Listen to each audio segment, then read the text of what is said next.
Opa, galera, tudo bom com vocês? Eu sou Gabriel Chaus e estamos trazendo de volta o quadro maravilhoso aqui neste canal, que é o Desvendando Segredos. Só que desta vez iremos falar sobre a história da CBF, Seleção Brasileira Masculina e Feminina. Então, chega de enrolação, mas antes, se inscreva no canal. Você não inscreveu? Vou te dar 5 não, 10 segundos para você se inscrever. 1, 2, 3, 4, 5, 6, 7, 8, 9, 10. Se inscreveu? Deixou aquele like?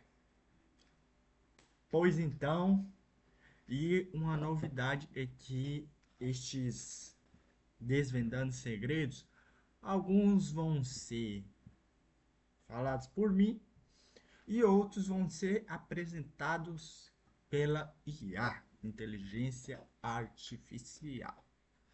Então, foi isso. Espero que vocês gostem e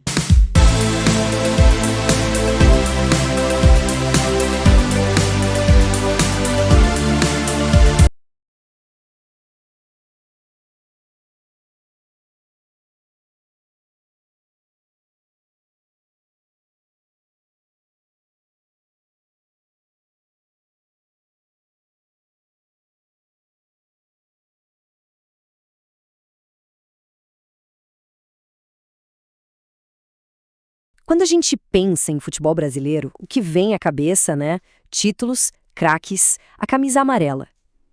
Mas olha, a história de verdade, ela é muito, mas muito mais complexa. É uma história de paixão, claro, mas também de luta, de muita luz e de uma sombra que ficou escondida por tempo demais. E essa frase aqui, ela resume tudo, né? É preciso entender isso. Antes de qualquer Copa do Mundo, de qualquer ídolo, o que existia era uma paixão, uma coisa que tomou conta do país. Foi esse sentimento que construiu tudo o que veio depois. Bom, para essa paixão virar o que virou, ela precisava de organização, certo? A gente volta lá para 1914, quando criaram a CBD, que era para cuidar de todos os esportes. Só que o futebol era diferente. Ele tinha uma força que não dava para segurar. E aí, pulando para 1979, ele finalmente ganha uma casa só para ele, a CBF, que está aí até hoje. Então, com a casa em ordem, começa a se desenrolar aquela história que o mundo todo conhece e admira, a história dos reis do futebol, a saga da seleção masculina e de como ela se tornou um símbolo global. E quando se fala em reis, bom, não tem como não começar com ele. Pelé. Simples assim. O nome dele virou sinônimo de futebol. O rei. O cara que, sozinho, definiu uma era inteira. Mas Pelé não jogava sozinho, né? Ao lado dele tinha a pura magia, a alegria do povo, Garrincha, aquele drible que ninguém entendia, que parecia impossível. Aquilo era a arte, a ginga, a alma do nosso futebol em pessoa. E essa linhagem de génios não parou por aí, de jeito nenhum. O tempo passou e, bum, aparece Ronaldo. O fenómeno. A prova viva de que a fábrica de craques do Brasil, ela simplesmente não fecha. E o resultado, tanto talento, de tantos craques, está nesse número aí. 5. É só isso. 5 Copas do Mundo. Nenhuma outra seleção no planeta chegou lá. É o topo, o símbolo máximo do que a seleção masculina representa para o futebol mundial. Parece uma história perfeita, né? Reis, títulos, domínio mundial. Mas e se essa não for nem metade da história? A resposta é um sonoro não. Porque enquanto todas as luzes estavam apontadas para um lado do campo, do outro lado, na sombra, uma história muito, mas muito mais difícil era simplesmente apagada. Agora, a gente vai mergulhar nessa parte da história que ficou escondida por décadas. É uma história de proibição, de um sonho que virou crime. É a história de uma resistência que parece coisa de filme. A história do futebol praticado por mulheres no Brasil. Pois é, em 1941, em pleno Estado Novo, o governo brasileiro publicou um decreto, uma lei, e essa lei dizia que era proibido para mulheres praticar esportes incompatíveis com a natureza delas. E adivinha qual era o primeiro da lista? O futebol. Isso mesmo, foi proibido por lei. Uma geração inteira de possíveis atletas foi calada ali. E o mais chocante é por quanto tempo isso durou. Olha esse número. 40. Não foram 4 meses, não foram 4 anos, foram quase 40 anos. Pensa nisso, 4 décadas. Uma vida inteira em que o sonho de chutar uma bola era por lei negado às mulheres. E aí a gente chega em 1979. E esse ano é surreal, porque de um lado temos o nascimento da CBF, a Casa do Futebol Brasileiro sendo oficialmente fundada, celebrando toda a glória da seleção masculina. E no mesmíssimo ano, do outro lado, a lei que proibia as mulheres de jogar é finalmente derrubada. É um contraste absurdo, né? Enquanto uma história era coroada, a outra mal recebia permissão para existir. Então, a partir desse momento, a história da seleção feminina vira uma história de pura resistência. Não é só sobre jogar bola, é sobre lutar por um espaço que foi negado. É sobre construir tudo, absolutamente tudo, do zero. E o detalhe, contra tudo e contra todos. E quando a gente fala do zero, é do zero mesmo. Imagina só, a lei caiu, mas e aí? Não tinha investimento, não tinha apoio, não tinha campo, não tinha uniforme, não tinha campeonato, não tinha nada, faltava tudo. Quer dizer, quase tudo. Porque uma coisa elas tinham de sobra: coragem e uma vontade gigante de jogar. E foi com essa coragem que elas foram conquistando o impossível, passo a passo. O primeiro jogo oficial, em 86. A primeira vez numa Copa do Mundo, em 91. A estreia nas Olimpíadas, em 96. Cada uma dessas datas não é só um marco. É uma vitória gigantesca contra o sistema, contra o preconceito.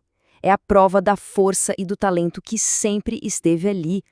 E dessa luta, claro, nasceram lendas. Gigantes. E a primeira que vem à mente é ela, a Rainha Marta. 6 vezes a melhor jogadora do mundo. Mas a Marta foi muito além dos gols e dos dribles. Ela se tornou a cara, a voz do futebol feminino no Brasil e no mundo. Uma inspiração para tanta gente. E junto com a Marta, uma figura inacreditável, Formiga, o nome já diz tudo. Pensa numa pessoa incansável, dedicada. Ela jogou 7 Copas do Mundo e 7 Olimpíadas. 7! É um recorde absurdo para o homem, para a mulher, para qualquer um. É a paixão pelo jogo em sua forma mais pura.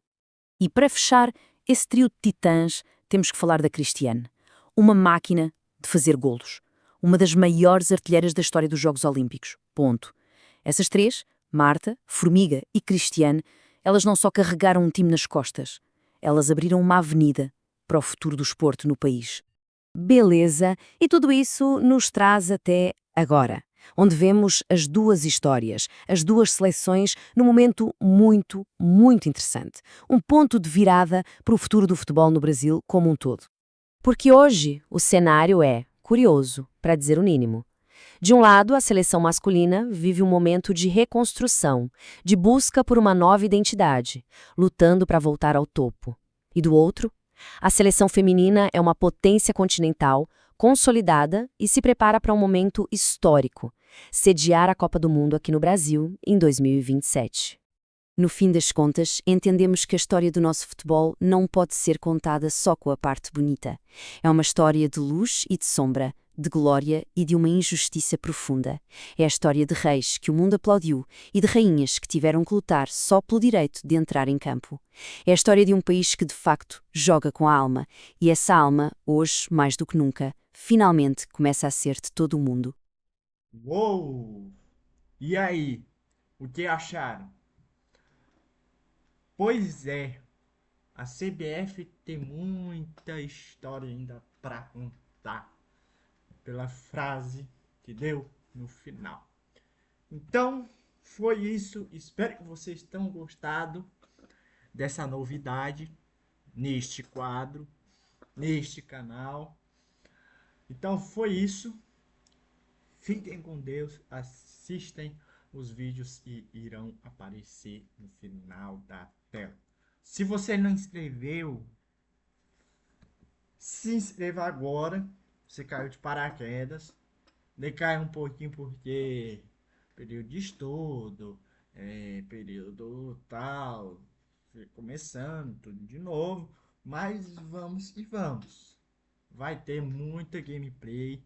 House Flip tá chegando. Muita coisa nova tá chegando. E não vai parar não. Em 2028 vai ter 10 anos de YouTube. 10 anos de YouTube.